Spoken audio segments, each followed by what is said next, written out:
Welcome to the NCRS Insider, bringing you into the NCRS world with your host, Steve Thazier. Welcome back, everyone. We are making some great progress on Project 60.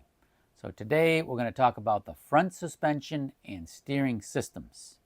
We'll go over all the individual pieces and components, discussing what is actually correct for a 1960 Corvette. Let's get started.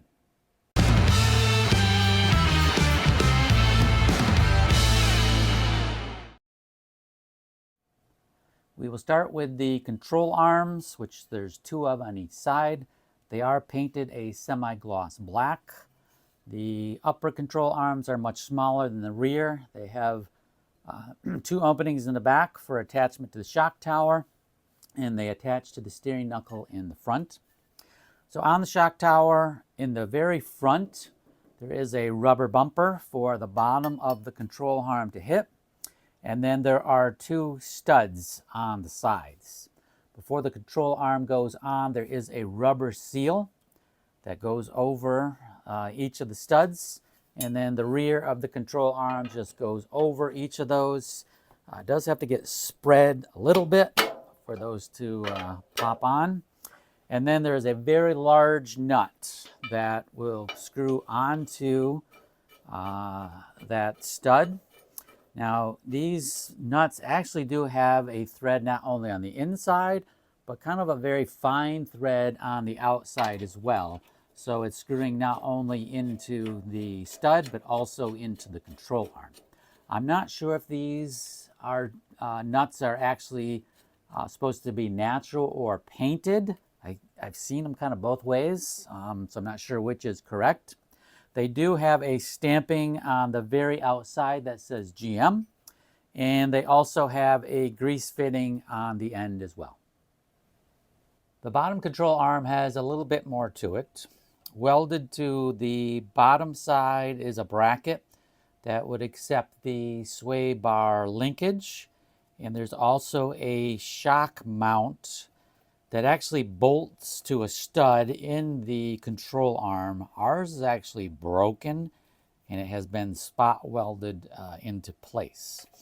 On the top side, there is another rubber bumper, a cone-shaped bumper that bolts onto the control arm.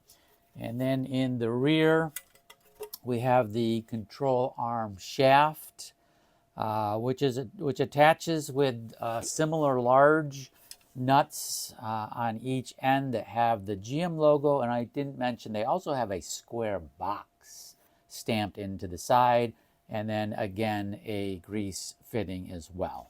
So the control arm will bolt up onto the bottom side of the front cross member. There are 4 hex head bolts holding it in place with a split lock washer and nuts. The heads have a TR marking. I'm not sure if that is 100% correct. And I'm not sure of the finish of the bolts. The control arm itself, I'm also not sure of the finish. We have ours just natural. It could possibly be painted semi-gloss black along with the control arm. Connecting to each of the control arms is the steering knuckle. It's a 2-piece assembly. The long part here is what attaches to the upper and lower control arms. And then there is the spindle that goes out to the wheel. There is a kingpin in the middle, which will allow the two to pivot on one another. There are a couple of grease fittings in the back as well. This is actually a natural finish, no paint. So the top side attaches to the control arm via this threaded spindle. So basically just goes through the control arm, through the steering knuckle assembly, and then out the other side of the control arm. There is a bolt that will go down through the top, and that needs to align with a groove in that spindle just to keep that centered. And then on each end is, once again, those similar large nuts that will maybe screw on, so threaded on the inside and threaded on the outside. There is one of these large nuts, just one on the whole assembly, that does not have a grease fitting on the end.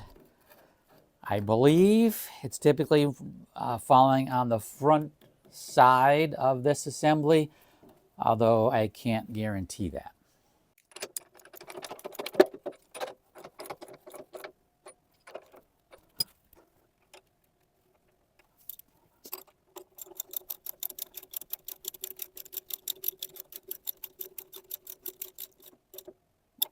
On the bottom side, there is a threaded pin. On one end, the hex head end, it does have also the GM stamping, what I think might be that same square box, and there is a grease fitting on the end as well.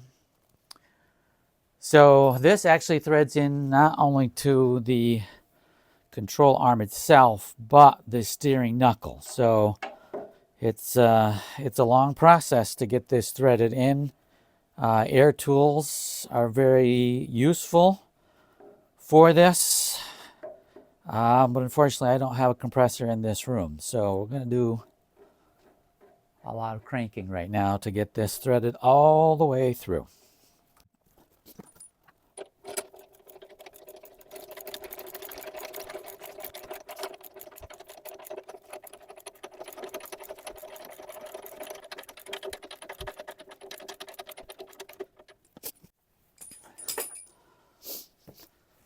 So on the opposite side, it's just a regular nut that will screw into the stud.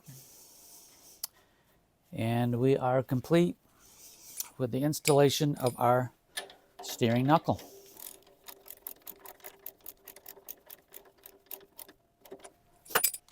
Sitting in the lower control arm is the coil spring. These are not easy to install, so we are not putting that in as part of this video. Spring should be a gloss black. This is a little dull. The top of the spring actually has a flat surface, and inside that flat surface of the spring is a part number stamped in. It is 3756540. Inside the spring is the shock. The shocks are also painted a gloss black. The body is. They should be an AC Delco. Ours is not an AC Delco. Again, it's installed through the bottom of the control arm with that removable piece, which ours is welded in. So we're not going to install that either now that we've got the lower control arm in. There are 2 rubber bushings and 2 retainers and a nut that would go into the bottom side, and then the top side, which obviously comes up through the shock tower. On the bottom side of that would be 2 retainers and a rubber bushing. And then on the top side, 2 retainers, a rubber bushing, and a nut. The actual top retainer does have a recess for the nut to actually go into. Moving on to the stabilizer bar. For 1960, stabilizers were actually straight and were a 13/16 inch diameter. This obviously is not. This is from a 1958. Stabilizer bars are painted a gloss black. There are 2 rubber bushings where they attach into the frame. On the frame itself, first sits a steel shim. So the rubber bumpers go directly over those.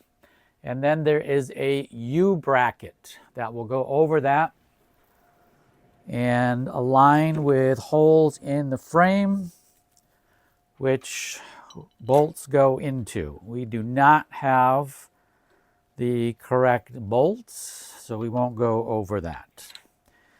Basically tightening up the bolts will sandwich the shim the rubber bushing and everything right up tight to the frame.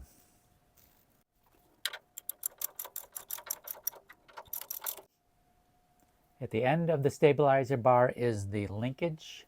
The main component is just a steel rod with a threaded end at the top, and a hex head at the bottom. The hex head does have a U stamping on it. So starting from the very bottom, we have a retainer and then a rubber bushing. This comes up on the underneath side of the lower control arm, and then above the control arm we have another rubber bushing and another retainer. On top of that, we have a steel shaft. And then on top of that, we have another retainer and another rubber bushing. Then the stabilizer shaft goes over that assembly. And then on top, we have another rubber bushing and another retainer. And then at the very top is a nut. It's a very tall nut, taller than your normal nut. All of the hardware is all cadmium plated. Moving on to the steering system. We'll start at the center where we have the third arm and the third arm support bracket. They are both painted a semi-gloss black. The third arm has part number 3731801, and the bracket is part number 3742688.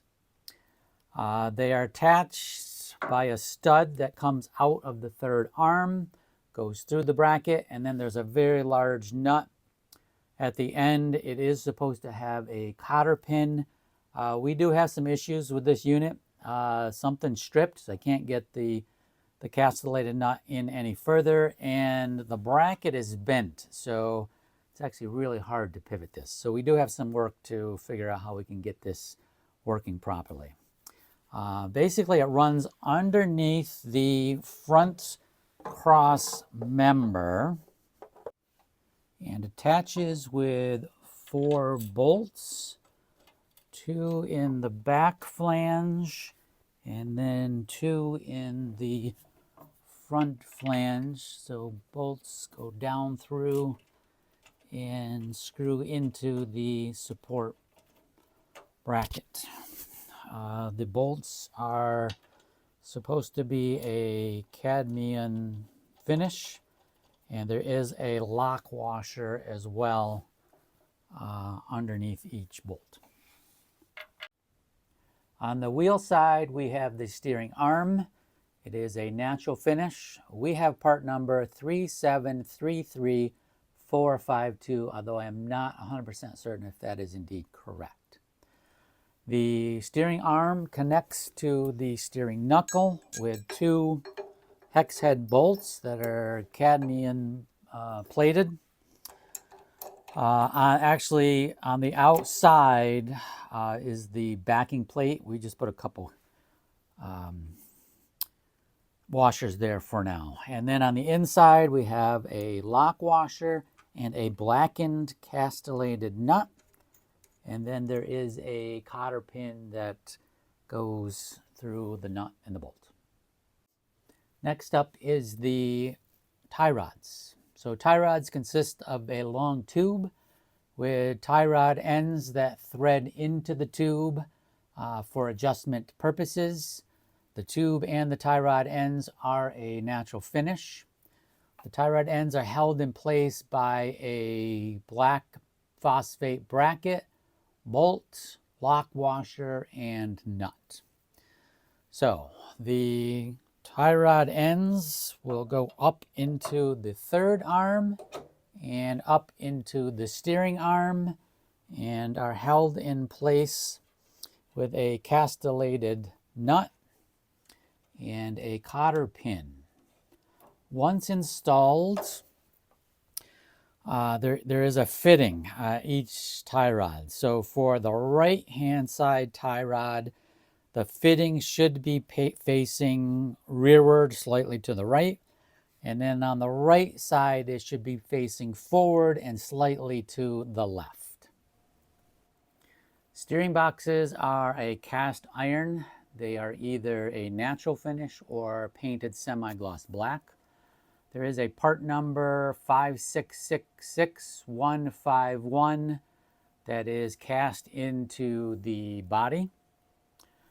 They are attached by 3 long bolts that enter from the right side of the frame. The top 2 actually capture the pitman arm stop, which is painted a semi-gloss black. The 3rd bolt at the bottom does have a large flat washer on this side. On the left-hand side, there's first a triangular shaped spacer that goes over the 3 bolts. It is a painted semi-gloss black. Then we have the steering box. There are 3 holes in this bottom flange. So the bolts just go through those. And then on this side, we have a lock washer and nut at each of the bolts. All of the hardware bolts, lock washers, and nuts are all a blackened finish.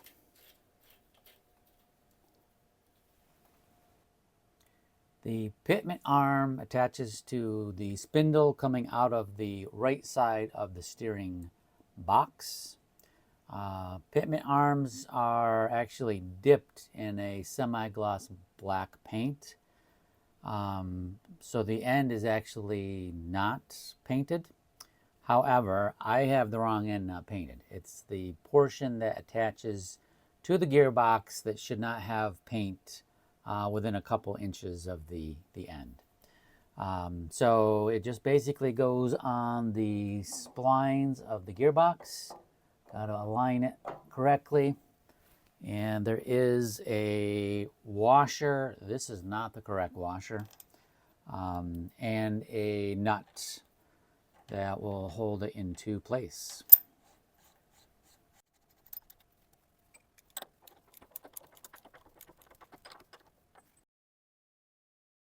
And then there is the drag link. Drag links are painted semi-gloss black. I believe the center should probably be painted as well. And then there's clamps that are bolted that are supposed to be blackened as well. So there's 2 sides of it. One attaches to the 3rd arm. The other one attaches to the pitman arm. There's a hole in each end for going over that. There is also a rubber seal that goes over each end. I don't have one for the other end at the moment. So basically goes over each side, and then you can kind of push it into place. And then on each end there's then a series of little pieces that will hold it into place by getting them in. Includes a spring as well. And then on the very end there's a threaded insert to hold it all in place. And actually when all that is installed, there's a hole in the ends of the barrel and a slot in this screw, which is where a cotter pin goes in. The steering column should be painted a semi-gloss black with the exception of the very end, which is actually exposed in the cabin, so that would be painted intercolor. The turn signal housing actually goes over the steering column. There's a little gap there to go over that little projection. Housings would also be painted body color. And then last is the steering wheel. There's a spline end on the actual steering shaft. which goes into the splines within the steering wheel. And then all that is held in place with a nut that threads onto the shaft, steering shaft. The steering wheel itself, there's 3 spokes. They're a stainless steel spoke. Each one has 3 circles. Then the outer steering wheel itself is just a molded plastic, which again would be body or interior color. Once that's in, the turn signal housing can actually be secured in place. There's a screw in the very back side that goes into a little mechanism that when it's tightened will push onto the steering column, making a nice snug fit. So there you have it. That's what the front suspension and steering system was like as it left the factory back in 1960. Hope you enjoyed it. Don't forget to like and subscribe, and we'll see you next time.